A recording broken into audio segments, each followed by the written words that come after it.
A prominent pharmacist and owner of Joyram Medical in Khwai Subhas Park, Tapas Road, has been accused of illegally selling narcotics drugs for years, exploiting and endangering the local youth. This was brought to light following an investigation by the Khwai District Police and the drug inspector. The investigation was the result of a recent anti-drug drive. On Wednesday night, police in plain clothes detained a young man named Anup Debarma near the Khwai Government Higher Secondary School. Upon searching him, officers found nitrazepam, a powerful narcotic drug. During questioning, Debarma confessed that he had been purchasing the drug from Joyram Medical, owned by Tapas Road, for a long time. Acting on this information, Drug Inspector Subrata Das, accompanied by police, inspected the Joyram Medical store. In an interview, Drug Inspector Subrata Das clarified that nitrazepam is a controlled substance, a sleeping pill that can only be sold to elderly patients with a valid doctor's prescription. Furthermore, only one tablet is permitted to be sold at a time. However, the investigation revealed that Joyram Medical was illegally selling the drug for ₹100 far above its actual price of ₹26 and without any prescription. মূলত কি কারণে Jayram medical হলে আপনারা এসেছেন?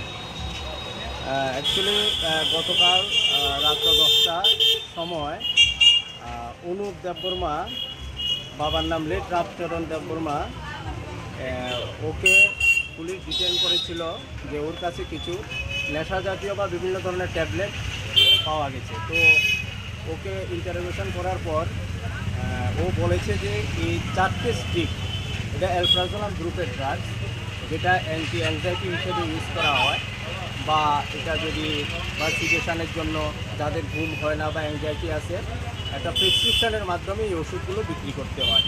তো অনুপ দেববর্মা ওনার স্টেটমেন্টেও বলেছে যে রাত্র 10টার সময় উনি এসে উইদাউট এনি প্রেসক্রিপশান ঘুমের ওষুধ দেওয়ার জন্য ওদেরকে বলেছিল।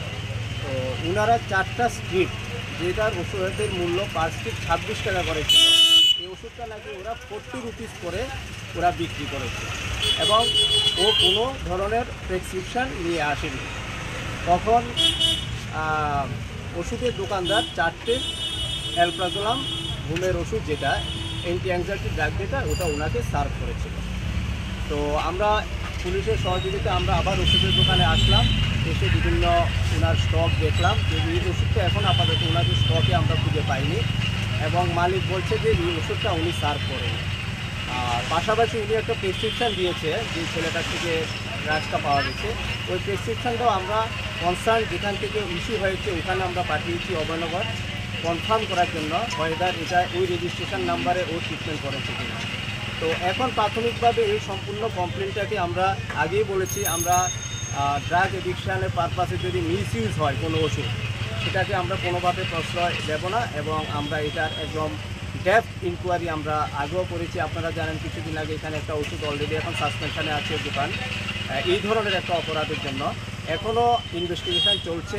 আমি এখন ওনাদের এই ওষুধটা পার্সেজ আছে কিনা বা ডিস্ট্রিবিউটারকে ওনাদের কাছে ওষুধটা আদৌ ওরা কিনেছেন কিনা, কারণ ওষুধের দোকানের মালিক রিফিউজ করছে যে উনি বলছে এই ধরনের ওষুধ উনি আনেননি। তো এখন ইনভেস্টিগেশন করার পরে আমরা জানতে পারবো যে মালিক ওষুধটা কিনে এনেছে কিনা। যদি ওষুধটা কিনে এনে এবং প্রেসক্রিপশান ছাড়া উইদাউট ইস্যুইং ক্যাশ মেমো যদি ওষুধটা বিক্রি করে, তাহলে দোকানের বিরুদ্ধে কঠোর ব্যবস্থা নেওয়া হবে।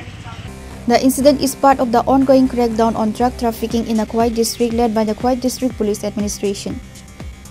Reported by Biplov from Khwai, Chirikhara.